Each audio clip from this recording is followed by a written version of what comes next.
नमस्कार, मी पंकज इंगोले. पॉलिटिकल महाराष्ट्राच्या लोकसंवादमध्ये आपलं मनापासून स्वागत. लोकसंवाद असा संवाद जो आहे न्याय्य हक्कांसाठी, आणि म्हणूनच आजच्या भागात आम्ही अशा नेत्यांना बोलवलंय जे कामगारांच्या हक्कांसाठी कायम लढले.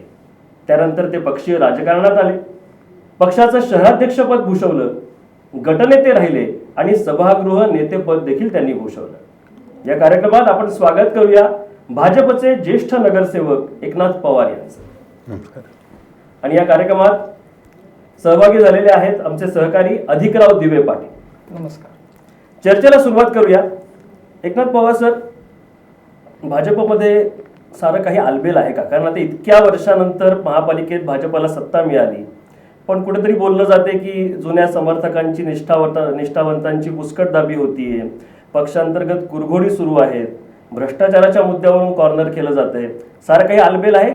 मी तर 30 वर्ष भारतीय जनता पार्टीचं काम करतो आणि आजही भारतीय जनता पार्टीचं काम करतो. मला असं वाटतं की माझ्यासारख्या कार्यकर्ता हे महापालिकेमध्ये सभागृह नेता झाला, याचा अर्थ की भारतीय जनता पार्टीमध्ये खूप चांगली परिस्थिती आहे. जे बाहेर जे रंगवलं जाते की कुणाची मुस्कटदाबी होते, तर मला असं वाटतं की भारतीय जनता पार्टीमध्ये कुठल्याच कार्यकर्त्याची मुस्कटदाबी होत नाही. आणि हीच पार्टी खऱ्या अर्थानं लोकशाही मानणारी पार्टी आहे. त्यामुळे ज्या पद्धतीनं भारतीय जनता पार्टीच्याबद्दल या शहरामध्ये अफवा पसरवल्या जातात ते अत्यंत चुकीचे आहेत. भारतीय जनता पार्टी जुन्या नवीन सगळ्या कार्यकर्त्यांना सोबत घेऊन काम करते आणि मला असं वाटते की पुढच्या काळामध्ये अजूनही तीच परिस्थिती आपल्याला या शहरामध्ये दिसायला मिळेल. पण थोडं 5 वर्षापूर्वी गेलो, निवडणुकीच्या काळात आपण गेलो तर तिकीट वाटपावरून जो बंड दिसलं किंवा जो प्रकार दिसला होता, आता परत एकदा निवडणुकीचे वारे वाहू लागलेले आहेत. त्यामुळे पुन्हा एकदा समर्थक, निष्ठावंत, दुसऱ्या पक्षातून आलेले, त्यांना दिलं गेलेलं झुकतं माप, हा सगळा प्रकार पुन्हा एकदा बघायला मिळेल की तुम्हाला असं वाटतंय की नाही आम्ही सगळं काही निवडणुकीमध्ये हे साहजिकच आहे ना. एखाद्या प्रभागामध्ये एखाद्या जागेसाठी एकापेक्षा अधिक उमेदवार इच्छुक असतातच ना. त्यामुळे याचा अर्थ की त्या पार्टीमध्ये खूप मोठा गोंधळ आहे, खूप मोठी स्पर्धा आहे. एकालाच तिकीट दिल्यानंतर दुसरा साहजिक आहे की एखाद्याला नॅचरल वाटू शकते की मलाही उमेदवारी मिळाली पाहिजे, मी सभागृहामध्ये भारतीय जनता पार्टीची बाजू मांडली गेली पाहिजे. परंतु तिकीट एक द्यायचं असतं आणि जेव्हा अनेक इच्छुक असतात त्यावेळेला अशा पद्धतीची परिस्थिती होते. मला आठवते की मागच्या पंचवार्षिकच्या काळामध्ये मी सुद्धा या पार्टीमध्ये कोर टीमचा मेंबर होतो आणि त्यावेळेसच्या परिस्थितीमध्ये सगळ्यांनाच मी म्हटलं की जुन्याही कार्यकर्त्यांना असं वाटायला वाटते की मला तिकीट मिळालं पाहिजे. परंतु या शहरामध्ये किंवा आत्ताच्या सध्याच्या निवडणुकीच्या राजकारणामध्ये निवडून येईल अशा चांगल्या कार्यकर्त्याला उमेदवारी देणं, याचा अर्थ असा कधीच होत नाही की जुन्या कार्यकर्त्याला बाजूला ठेवणं. त्याही कार्यकर्त्याचा निवडणुकीच्या नंतर वेगळ्या पद्धतीने सन्मान करता येऊ शकतो. त्यामुळे अशी काही परिस्थिती आहे की जुन्या नवीन कार्यकर्त्यांमध्ये खूप मोठी विषण्णता आहे, प्रचंड अंधाधुंद कारभार चालला, अशा पद्धतीची परिस्थिती नाही. तुम्हाला याला जोडून मला आज मुद्दा पुढे न्यायचा आहे की एकनाथ पवार हे भाजपचे जुने कार्यकर्ते आहेत, आता नगरसेवक आहेत. एकनाथ पवार यांचा थेट दिल्लीशी कनेक्ट आहे. एकनाथ पवार थेट नेत्यांशी बोलतात. अशीच अवस्था बाकी जुन्या समर्थकांची आहे का? नाही, असं नाही होत ना की सगळेच कार्यकर्त्यांचा मुंबईपासून ते दिल्लीपर्यंतच्या नेत्यांशी संबंध असायला पाहिजे अशी काही परिस्थिती नाही. काही कार्यकर्ते शहर लेवलला, ग्राउंड लेवलला, वार्ड लेवलला काम करतायत, त्यांचा संबंध तिथपर्यंतच असू शकतो. आणि माझ्या पॉलिटिकल करिअरच्या संदर्भात विचारत मी आज 30, 35, 32 वर्ष मला या भारतीय जनता पार्टीमध्ये काम करतोय. त्यामुळं माझ्या नेत्यांच्या सुरुवातीच्या काळाच्यापासून आज ते सर्वोच्च नेते आहेत. त्यामुळे साहजिक आहे की एवढ्या वर्षाचा माझा या भारतीय जनता पार्टीचा प्रवास हा मुंबईपर्यंत दिल्लीपर्यंतच्या नेत्यांच्या बरोबर चांगला असू शकतो, हे नॅचरल पण. आणि त्यामुळे तशीच परिस्थिती सगळ्या कार्यकर्त्यांची असेल असं काही सांगता येत नाही. सध्या भाजपविषयी बोलायचं झालं तर सतत भ्रष्टाचाराच्या मुद्द्यावरून भाजपला कॉर्नर केलं जाते. गेल्या काही दिवसातली आपण जर चर्चा बघितली, हा एकमेव मुद्दा विरोधकांसमोर आहे असं तुम्हाला वाटतं का या निवडणुकीतला? 100% नाही आहे. म्हणजे 5 वर्षे मी सभागृहामध्ये होतो आणि तुम्ही तर पत्रकार आहे, तुम्ही म्हणजे हे जे अधिक असतील किंवा तुम्ही आहे, खरं तर 5 वर्षामधल्या सगळ्या महापालिकेच्या सर्वसाधारण सभेमधला जर तुम्ही सगळ्याच जर वृत्तांत जर बघितला तर मला असं वाटते की भारतीय जनता पार्टी ठामपणे लोकांचे प्रश्न घेऊन काम करते. आणि मला असं वाटते की 5 वर्षाच्या काळामध्ये आता महिना 2 महिने झालं आणि 2 महिन्यामध्ये जास्त स्पर्धा असते. म्हणजे 5 वर्ष 4 महिने, 4 वर्ष 8 महिने हेच विरोधक महापालिकेच्या सत्तेत होते ना. आमच्याबरोबर सभागृहात होते, शहरामध्ये यांचीच संघटना होती. मग त्यावेळेला भ्रष्टाचाराच्या संदर्भामध्ये हे तोंड मिळून गप्प बसले होते का त्यावेळेला तोंडाला कुलप लावले होते का? आता निवडणुका आल्या की भ्रष्टाचाराचा आरोप करणं आणि आम्ही भारतीय जनता पार्टीच्या पेक्षा कितीतरी चांगले आहोत, खरं तर त्यांनी त्यांचा इतिहास बघायचा आहे. म्हणजे मागच्या काळामध्ये भारतीय जनता पार्टीची सत्ता कशामुळे आली, तर राष्ट्रवादी काँग्रेसनी बेसुमार भ्रष्टाचार या महापालिकेमध्ये केला आणि त्याला आळा घालण्याचं काम भारतीय जनता पार्टीच्या माध्यमातून केलं गेलं. आणि जर तुम्ही गेल्या 25 वर्षाचा, म्हणजे माझा पहिला प्रश्न त्यांना आहे, म्हणजे 25-30 वर्षे महापालिकेमध्ये काँग्रेस आणि राष्ट्रवादीची सत्ता होती. तुम्ही 25 वर्षाचा विकासाचा आलेख विचार केला आणि 5 वर्षाचा भारतीय जनता पार्टीचा आलेख जर विचार केला तर मी तुम्हाला खात्रीनं सांगतो, म्हणजे 25 वर्षामध्ये जेवढा विकास झाला ना त्याच्यापेक्षा अधिक विकास भारतीय जनता पार्टीच्या काळात झाला. याविषयी अधिक मला वाटतं अधिक जास्त चांगल्या दादा, पद्धतीने आता तुम्ही सांगितलं की भ्रष्टाचार हा निवडणुकीचा मुद्दा होऊ शकत नाही, परंतु स्मार्ट सिटीमध्ये झालेला भ्रष्टाचार असेल, कुत्र्याच्या नसबंदीच्या भ्रष्टाचाराच्या मुद्द्यावर असेल, पिंपरी चिंचवड शहराची चर्चा राज्यभर झाली. सत्तामध्ये भारतीय जनता पार्टी होती, विरोधकांनी त्यावेळेला बोललं नाही, परंतु त्या ज्या भ्रष्टाचाराच्या मुद्द्यांवरती भाजपकडूनही कधी प्रत्युत्तर मिळालं नाही. नाही, कसं आहे की भारतीय जनता पार्टीकडून स्मार्ट सिटी असेल किंवा तुम्ही कुत्र्यांच्या संदर्भामधला जो विषय सांगितला याच्यावर मी 4 वेळा 5 वेळा बोललो आहे. आम्ही भारतीय जनता पार्टीच्या माध्यमातून कुणीच बोललं नाही. आणि तुम्हाला स्मार्ट सिटीमधला भ्रष्टाचार आज हे मानतायत. खरं तर स्मार्ट सिटीमध्ये फक्त भारतीय जनता पार्टीचे सदस्य नाही आहेत. म्हणजे स्मार्ट सिटीमध्ये महापौर आहे, स्थायी चेअरमन आहे, पक्षनेता आहे. ही भारतीय जनता पार्टीची पदधारी 4, राष्ट्रवादीचा नेता आहे त्याच्यामध्ये, शिवसेनेचा नेता आहे त्याच्यामध्ये, मनसेचा नेता आहे त्याच्यामध्ये. त्याचबरोबर जे अधिकारी आहेत, आज राज्य शासन 2.5 वर्ष जवळपास या सरकारला राज्यात होते, राज्य शासनाचे जवळपास 7 अधिकारी आहेत. म्हणजे 7 आणि 3 10 + 4, म्हणजे आम्ही 4 आणि 10 जर विरोधी पक्षाचे असतील तर भ्रष्टाचार झाला हे म्हणणं कितपत योग्य आहे? म्हणजे दुर्दैवानं मला म्हणजे जर भारतीय जनता पार्टीनी 4 जणांनी 10 जणांवर दादागिरी करून भ्रष्टाचार जर केला असेल तर मी झोपा काढत होते का ते? म्हणजे आज राज्य शासनाचे अनेक IAS अधिकारी त्याच्यामध्ये आहेत.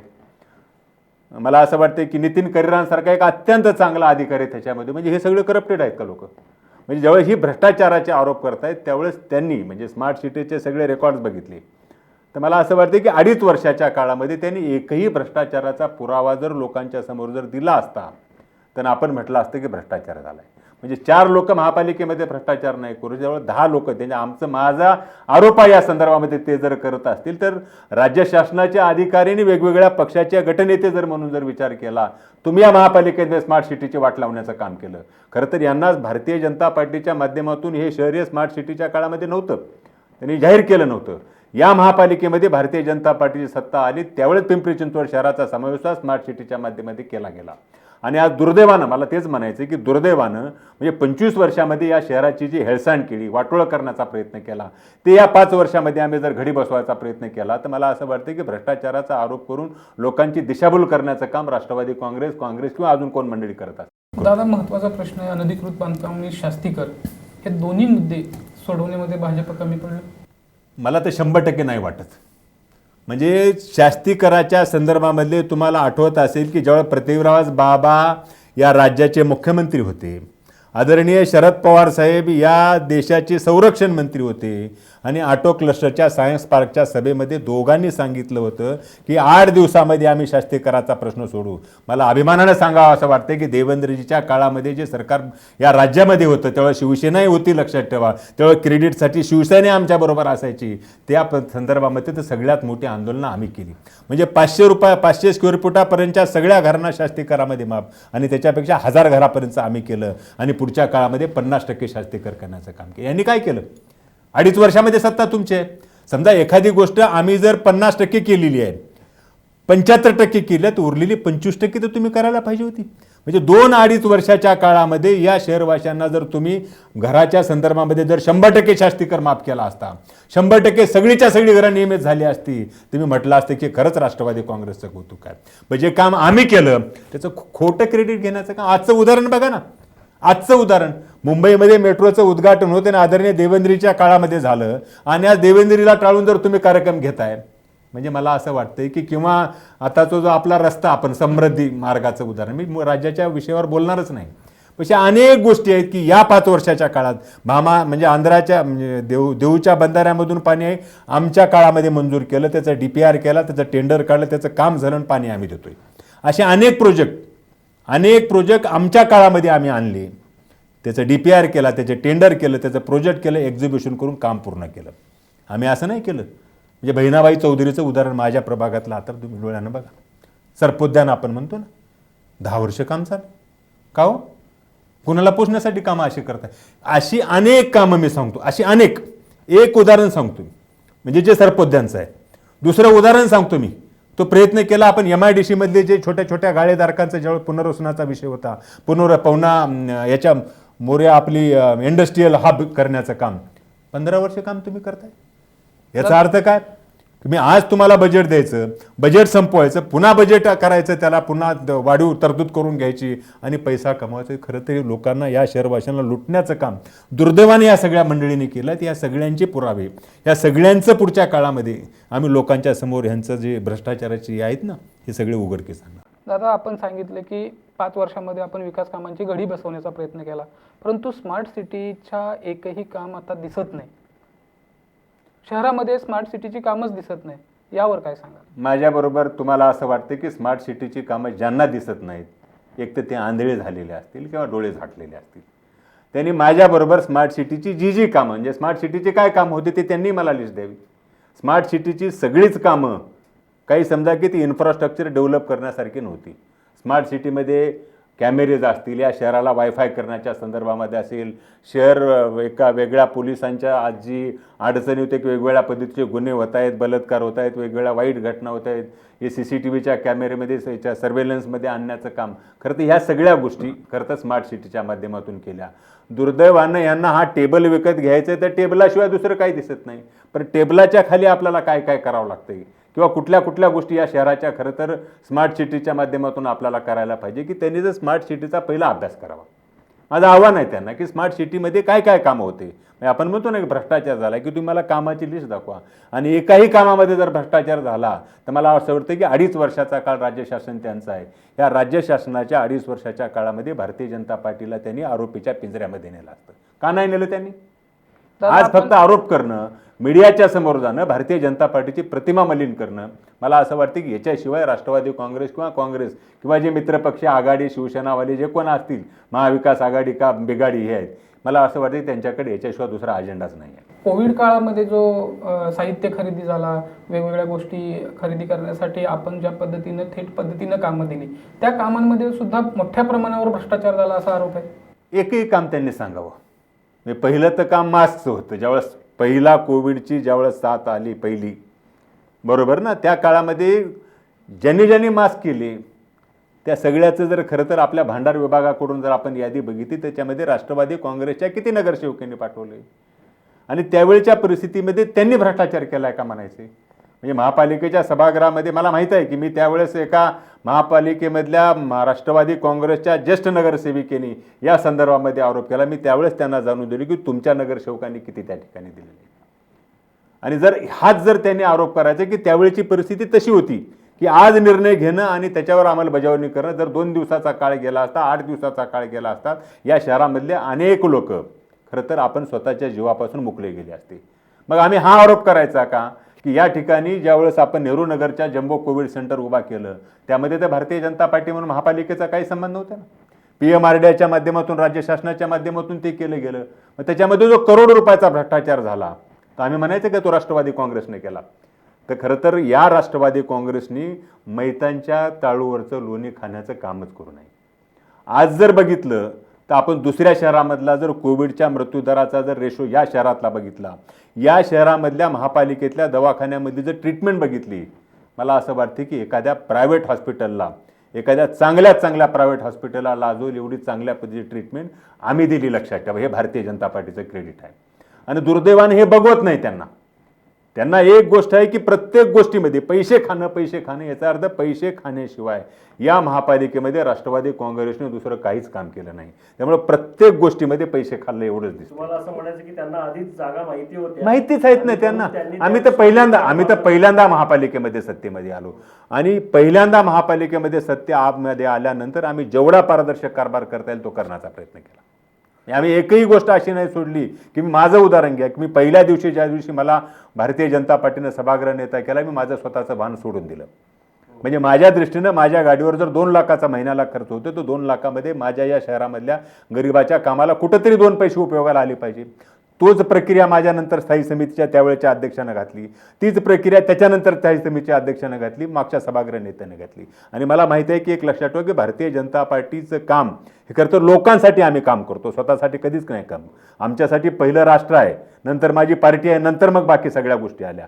परंतु दुर्दैवाने ह्यांच्यासाठी पहिलं पर्स आहे, पैसे आहेत त्यांना पाहिजे, नंतर पर्सन आहे त्यांना स्वतःला पाहिजे. दादा, आपण सांगितलं की कोविड काळामध्ये सत्ताधारी पक्ष म्हणून भाजपाने चांगलं काम केलं, परंतु YCM मध्ये जो ऑक्सिजन पुरवठा करणारी यंत्रणा होती त्याच्यामध्ये हलगर्जीपणामुळे अनेक रुग्णांचे जीव धोक्यात आले. ह्याची पण जबाबदारी आपण घेणार आहे का? शहरामधल्या चांगल्या वाईट गोष्टीची 5 वर्षाच्या जबाबदारी आम्ही 100% घेतलो. कुठलीही गोष्टी जबाबदारी आम्ही नाकारत नाही. परंतु आजचं YCMचं चित्र बघा. म्हणजे त्यावेळेस तुम्ही सांगितलं की YCM मध्ये PG इन्स्टिट्यूट आल्याच्या नंतर 100 डॉक्टरचा स्टाफ खरं तर आपल्या नशिबानं त्या कोविडच्या काळामध्ये 2-3च्या लाटेमध्ये आपल्याला खरं तर मिळाला आणि त्यांनी सगळ्या कोविडच्या लोकांची जवळपास 2-2, 3-3 हजार पेशंटला कोविडच्या माध्यमातून ट्रीटमेंट दिलं गेलं.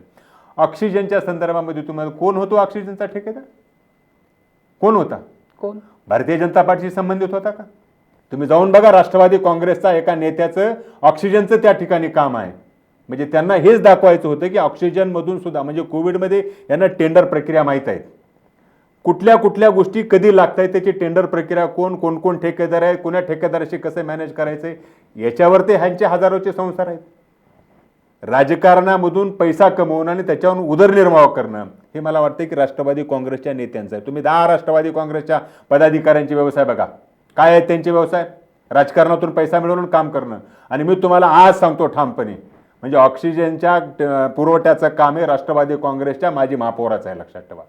आणि दुर्दैवानं आम्ही त्यावेळेचे चेक आणण्याचा प्रयत्न केला की दुसऱ्या आपण ऑक्सिजनच्या माध्यमातून ऑक्सिजन या शहरामधल्या लोकांना मिळाला पाहिजे. ऑक्सिजनची टंचाई आली होती, अनेक हॉस्पिटलला, बाहेरच्या हॉस्पिटलला सुद्धा आपल्याला ट्रीटमेंटसाठी ऑक्सिजन द्यावा लागायचा, ते सुद्धा सप्लाय करण्याचं काम. मला माहीत आहे की महापालिकेचे आमचे पदाधिकारी असतील, माझ्या शहराचे दोन्ही भारतीय जनता पार्टीचे आमदार असतील, त्या कोरोनाच्या काळामध्ये एकही दिवस असा नव्हता की जे 18 तास लोकांच्यासाठी रात्रंदिवस या शहरवासियांची सेवा करत होती की लोकांना ऑक्सिजनच्या शिवाय एखादा पेशंट आपला जाईल, दगावेल, एखादा पेशंटला आपण चांगल्या पद्धतीने ट्रीटमेंट करू शकू. मला माहीत आहे की त्या काळामधलं, मला अभिमानानं सांगावं असं वाटतंय, महेश दादा असतील किंवा लक्ष्मण भाऊ असतील, म्हणजे कोविडच्या काळामध्ये पहिली जी लाट कोविडची आली, जो घराच्या बाहेर पडायला लोक धजावत नव्हते, हजारो भारतीय जनता पार्टीचे कार्यकर्ते या शहरामधल्या लोकांना आपण डबा देणं, जेवण देण्याचं काम हे दररोज करत होते, लक्षात ठेवा.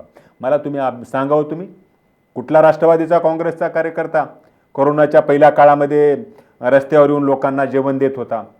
कुठला काँग्रेसचा कार्यकर्ता लोकांच्या मध्ये जाऊन त्याच्या सुखदुःखामध्ये सहभागी होता? कुठला शिवसेनेचा कार्यकर्ता होता?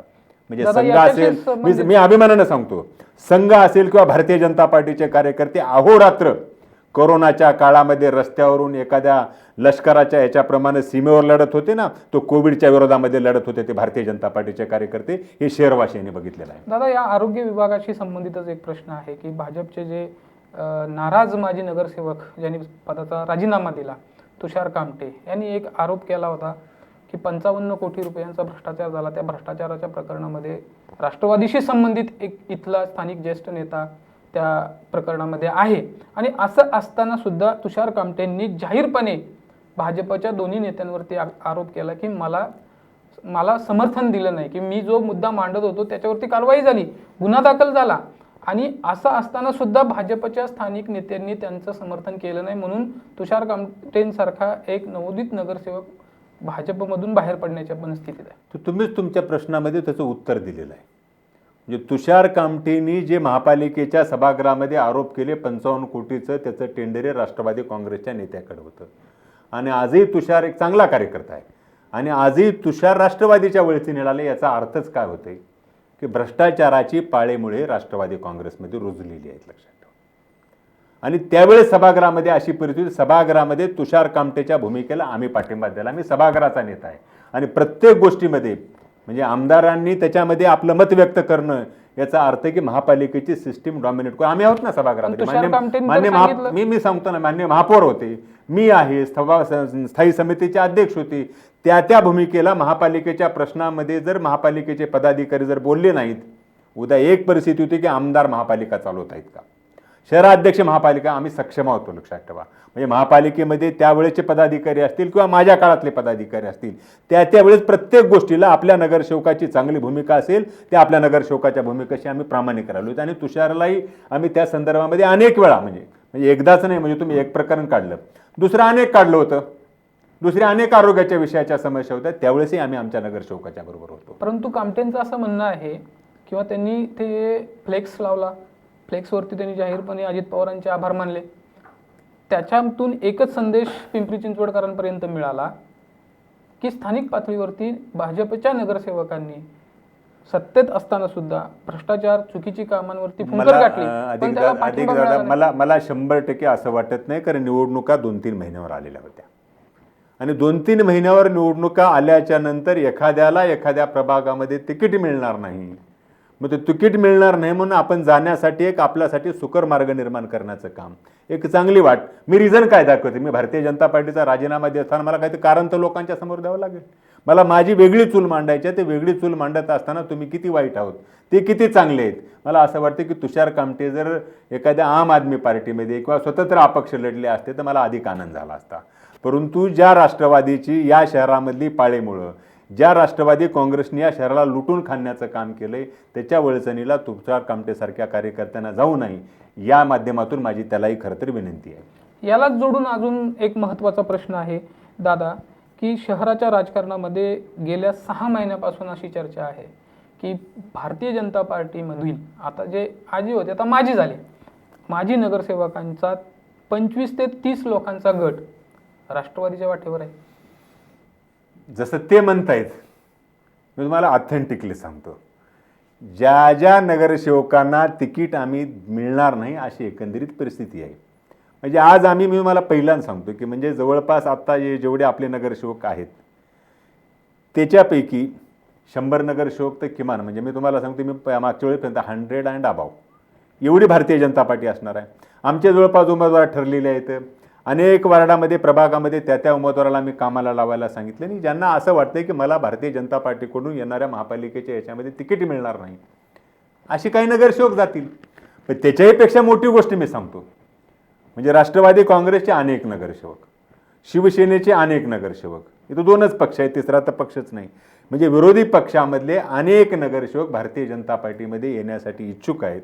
तुमच्याकडे मागच्या वेळेस जे आले होते राष्ट्रवादी, ते तरी टिकतील याची खात्री आहे? नाही, मी तुम्हाला म्हणले एखाद्या दुसऱ्याला तिकीटच मिळत नाही ना. आज राष्ट्रवादी काँग्रेस आणि शिवसेनेकडे साहेब युती करायची वेळ कधी येते? म्हणजे ज्या राष्ट्रवादी काँग्रेसने या महापालिकेमध्ये 25 वर्ष सत्ता भोगली, आज ती शिवसेनेच्या बरोबर युती करायला जाते, याचा अर्थ राष्ट्रवादी काँग्रेसची ताकद नाही आहे. हीच परिस्थिती आहे ना. म्हणजे भारतीय जनता पार्टीच्या विरोधामध्ये एकट्यानं लढण्याची हिंमतच नाही आहे. त्याने लढवून दाखवा एकट्यानं. शिवसेनेने स्वतःचे उमेदवार सगळ्या 9 शिवसेनेची संख्या आहे साहेब, 9. म्हणजे ज्यांनी भारतीय जनता पार्टीचं या शहरामध्ये म्हणते, मी आज कुठल्या तरी वर्तमानपत्रात की आमचा एक खासदार होता, एक शिवसेनेचा खासदार आहे, आमदार आहे, इथलं सगळं होतं. मग का तुमच्याकडे या शहरामध्ये तुम्ही राष्ट्रवादी काँग्रेसच्या एखाद्या टाकलेल्या याला तुम्ही हे करताय? तुम्ही तुमच्यात हिंमत असेल तर स्वबळावर लढा.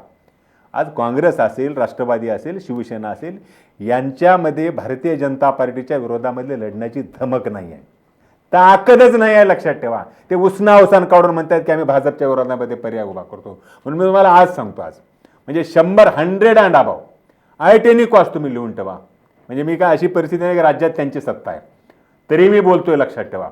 परंतु ज्या पद्धतीनं मागच्या 5 वर्षाच्या काळामध्ये म्हणजे दोन्ही आमदार असतील, राज्यामध्ये देवेंद्रजीचं सरकार होतं त्या काळामधली परिस्थिती असेल, त्या 2.5 वर्षाचा काळ आणि आत्ताचा हा जो 5 वर्षाचा जर काळ बघितला, या शहरवासियांना जे जे पाहिजे त्या त्या पद्धतीनं काम करण्याचं काम भारतीय जनता पार्टीने केलं. आणि यांच्याकडं कुठला ठोस पुरावा नाही, काहीच नाही, काहीतरी बोलायचं, पिलू सोडायचं, वृत्तपत्रामध्ये बातमी छापून यायची ना आम्ही किती भारतीय जनता पार्टीच्या विरोधामध्ये आहोत, अशा पद्धतीचा आव आणण्याशिवाय या राष्ट्रवादीला किंवा महाविकास आघाडीच्या कुठल्याच घटक पक्षाकडे ताकद नाही आणि हिंमत नाही. तुम्ही मगापासून म्हणताय की कोणाची ताकदच नाही भाजपच्या विरोधात लढण्याची, आणि कोविडच्या काळात असेल किंवा 5 वर्षात खूप काम भाजपने केलं हेही तुम्ही सांगताय, आणि सतत तुम्ही मगापासून सांगताय की यांना शोधून शोधून भ्रष्टाचाराची प्रकरणं काढावी लागतायत. मग तुम्हाला असं म्हणायचं का की कुठेतरी राज्य सरकार सत्तेत महाविकास आघाडी आहे, तुम्ही इथं भाजपमध्ये आहात, तुमची ईडी तर मग आमचं गृह खातं, अशी काही तुम्हाला शंका येते का? तीच जर परिस्थिती राहिली तर 2.5 वर्ष सत्तेतली गेली ना. आमची ईडी की नाही, ईडी एक स्वायत्त संस्था आहे. आम्ही काय पोलिसांच्या बळाचा वापर आपल्या पक्षाच्या वाढीसाठी आम्ही कधी केला नाही, करत नाही. ही भारतीय मी तुम्हाला सांगतोय, तीच जर परिस्थिती राहिली असती तर माझ्या प्रभागामध्ये मागच्या 6 तारखेला आदरणीय देवेंद्रजी फडणवीसांचे एका कार्यक्रमाचं उद्घाटन होतं, माझ्या उद्यानाचं उद्घाटन. त्या ठिकाणी चप्पल फेक केली गेली. अनेक कार्यकर्ते देवेंद्रजीच्या कार्यक्रमाच्या गेटपासून, खरं तर पोलिसांनी काळजी काय घ्यायला पाहिजे होती की एखाद्या राज्याचे माजी मुख्यमंत्री येत आहेत तिथं, राज्याचे आत्ताचे विरोधी पक्ष नेते आहेत, ते एखाद्या कार्यक्रमाला येत असताना त्यांचा काहीतरी प्रोटोकॉल असतो. किती अंतरावर आंदोलन केलं. खरं तर आंदोलनामध्ये आमचा जन्म झाला आहे. अशा अनेक आंदोलनं, म्हणजे 200 तर आंदोलनं मी केलेले मला आठवत असतील. म्हणजे आम्हाला आंदोलन करत असताना तुम्ही 100 फुटावर जाऊन आंदोलन करा. आज 100 फुटापेक्षा 10 फुटाच्या समोर येऊन जर आंदोलन करतायत तर मला असं वाटतं की पोलिसांची भूमिका सुद्धा दुर्दैवानं संशयात आहे. अशा पद्धतीचं चित्र निर्माण केलं जाते पोलिसांनी. मी म्हणतो ना की पोलिसांना खरं तर हे असे दाखवत आहे की त्यांच्या घरचे नोकर आहेत. आम्हाला आधी अभिमान आहे की या राज्यामधला पोलिसांचा, देवेंद्रजी गृह खात्याचे मंत्री होते, म्हणजे त्या काळामध्ये अशा पद्धतीचा कधीच कारभार नाही झाला.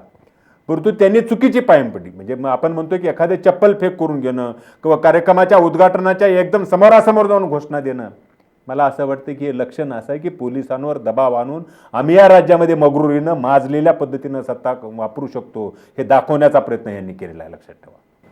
दादा, पुढचा प्रश्न असा आहे की ज्यांना पदं मिळाली, स्थायी समिती सभापती झाले, त्यांना पद प्रतिष्ठा मिळाली, त्यांनी सुद्धा भाजपच्या विरोधात भूमिका घेतली. कसं आहे की एक पद असते आणि एका पदासाठी अनेक जण, तर जसं तिकीट वाटपाच्या संदर्भात तसंच सत्तेत पदाच्या संदर्भात आहे. मग एका पदासाठी महापालिकेमध्ये आपण महापौर पद 2 वेळा आला, आपण आरक्षण बदलून आलं. स्थायी समिती अध्यक्ष 5 झाली, 10 तर स्थायी समितीचे अध्यक्ष नाही करू शकलो आपण. म्हणजे अनेक कॅपॅसिटी, अनेक कॅपेबल महापालिकेच्या सभागृहामध्ये भाजपचे नगरसेवक असताना सगळ्यांनाच न्याय देणं हे कुणालाही नाही जमत. ब्रह्मदेवाला जमलं नाही तर आपण नाही जमणार आहे. आणि ज्यावेळेस लक्षात ठेवा, म्हणजे ज्येष्ठचा पण मुद्दा मला माहिती आहे की शत्रुघ्न काटेसारखा नगरसेवक असेल, गेल्या मागच्या काळापासून अनेक वेळा झामाबाई बारणे होती, अनेक वर्ष आमच्याबरोबर होते. अशा अनेक नगरसेवक, मला उदाहरण द्यायचं तर मी 10 नगरसेवकांचे उमेदवार देऊ शकतो. बिचाऱ्यांना आम्ही नाही देऊ शकलो. याचा अर्थच असा आहे की त्याच्यावर भारतीय जनता पार्टीनं अन्याय केला असा होत नाही, लक्षात ठेवा. पद एक आहे आणि त्या पदासाठी 5 जण इच्छुक आहेत. 5पैकी एकालाच आपल्याला महापालिकेमध्ये सत्ता द्यावं लागेल ना. 5-5 महिन्याचं, एका वर्षामधले 2-2 महिन्याला तू पदाधिकारी हो असं तर आपण नाही करू शकणार. त्यामुळे एका पदाला अनेक लायक उमेदवार, अनेक सक्षम उमेदवार असताना आपण त्यांना न्याय देऊ शकलो ना, कारण पदाची संख्या अपुरी होती. काही नाराज लोक पक्षामध्ये राहून पक्षाला वेठीस धरतायत. त्यांचा बंदोबस्त निवडणुकीच्या काळात करणारच आहे ना आपण. नाही, परंतु आता तरी पक्षाच्या विरोधात पक्षामध्ये राहून जे मला काम नाही वाटत की त्यांच्याबद्दल काय पहिली तर गोष्ट अशी आहे की एखादा नगरसेवक आज भारतीय जनता पार्टीमध्ये आहे ना, भारतीय जनता पार्टीच्या मध्ये विरोध करतोय, भारतीय जनता पार्टीची इमेज डॅमेज करतोय, अशा सगळ्या नगरसेवकाच्या किंवा एखाद्या दुसऱ्या नगरसेवकाच्या संदर्भामध्ये भारतीय जनता पार्टी योग्य भूमिका घेईल. कारण आता रणांगण समोर आहे, म्हणजे महापालिकेच्या नगरसेवक पदाचा कार्यकाल संपलेला आहे. त्यामुळे आज आमचे नगरसेवक आहेत, आज सगळेच माझे नगरसेवक आहेत माझ्या सहिती. त्यामुळे पुढच्या काळामध्ये जे नगरसेवक भारतीय जनता पार्टीची इमेज, भारतीय जनता पार्टीच्या दृष्टीनं चांगल्या त्यांच्या संस्कारातून, त्यांच्या सिस्टीममधून चांगलं काम करण्याचा प्रयत्न करतील, या शहराच्या विकासासाठी लोकाभिमुख काम करण्याचा प्रयत्न करतील, अशा उमेदवारांना भारतीय जनता पार्टी येणाऱ्या महापालिकेमध्ये उमेदवारी देणार आहे. त्यामुळे जे चुकीच्या पद्धतीनं वागले असतील त्यांनाही त्यांचं फळ येणाऱ्या महापालिकेच्या निवडणुकीच्या तिकीट वाटपाच्या संदर्भामध्ये 100% मिळणार आहे. तुम्ही जे खंत आता बोलून दाखवली, तेव्हा कदाचित तुम्ही आमदार झाला असता जर मदत केली असती तर, म्हणजे आता परत तुम्ही विधानसभेची तयारी करताय, सुरू केली असं कळतंय, असं की तुम्ही तयारी सुरू केली? 100% केलेलं आहे. मी माझी जी मातृभूमी आहे, मी शहरवासियांना कधी खोटं बोललेलं नाही.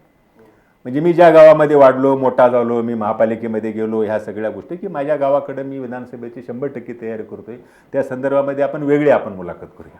ही संपूर्ण जी नाराजी आहे, संपूर्ण जो वाद आहे, तो केवळ स्थानिक नेत्यांच्या हुकुमशाही प्रवृत्तीमुळे किंवा नगरसेवकांच्या वार्डामध्ये जी विकास कामं होतात त्या विकास कामांमध्ये अवास्तव हस्तक्षेपामुळे या नाराजी मोठ्या प्रमाणावर उफाळून आली. मला नाही वाटत की कुठला माझा नेता एखाद्या नगरसेवकाच्या वार्डामध्ये ढवळाढवळ करतोय.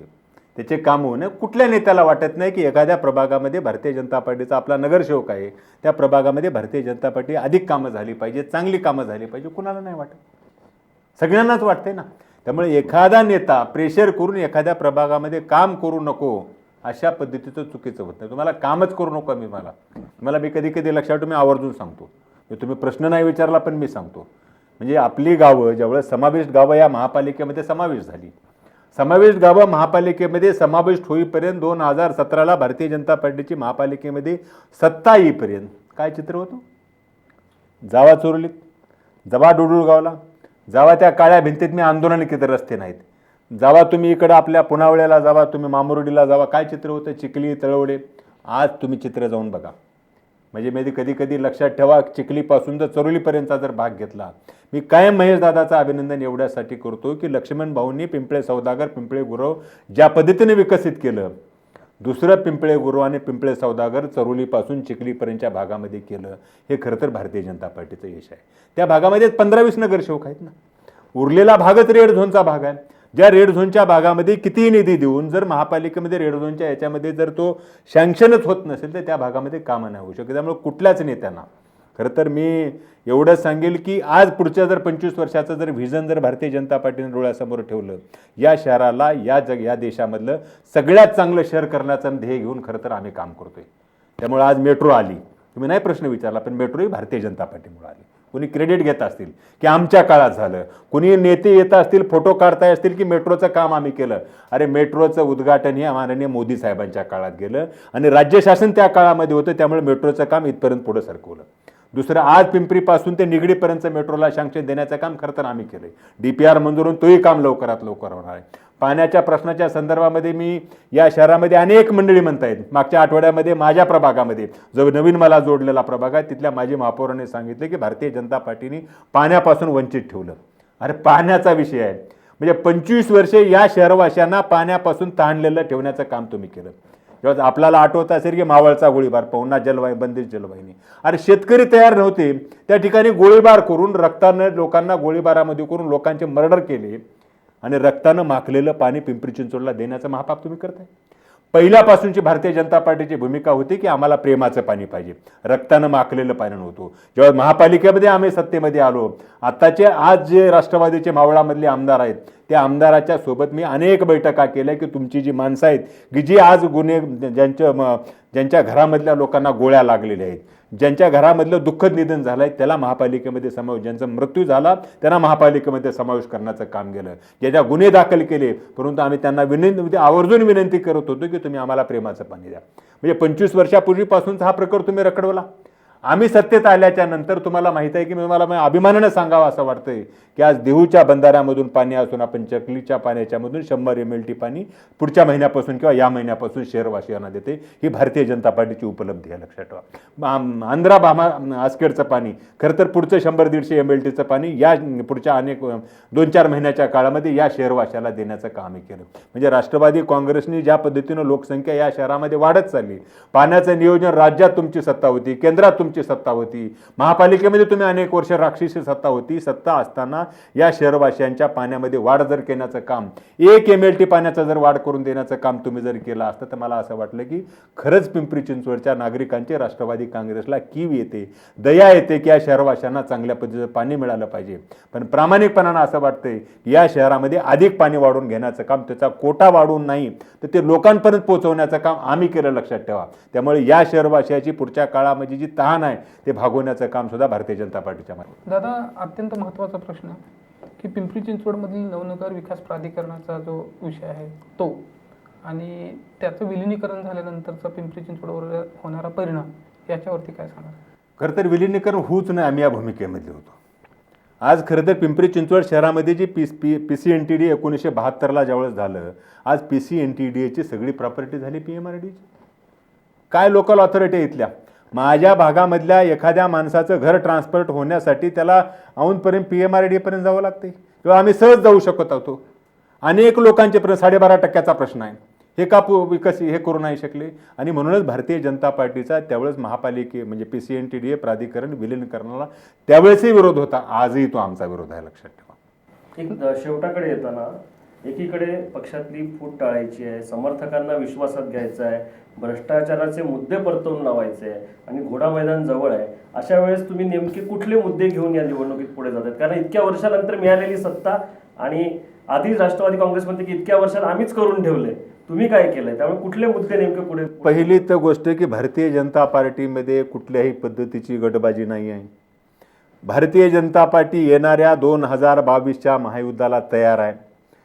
या महापालिकेमध्ये भारतीय जनता पार्टीची 2017साठी आम्हाला लोकांनी सत्ता दिली आणि या शहरवासी 2022ला सुद्धा भारतीय जनता पार्टीचे 100+ नगरसेवक 100% निवडून देणार आहेत. त्यामुळे विकासाचा अजेंडा ठेवून हे शहर या देशामधलं एक आंतरराष्ट्रीय दर्जाचं शहर बनवण्यासाठी खरं तर आमची वाटचाल आहे, लक्षात ठेवा.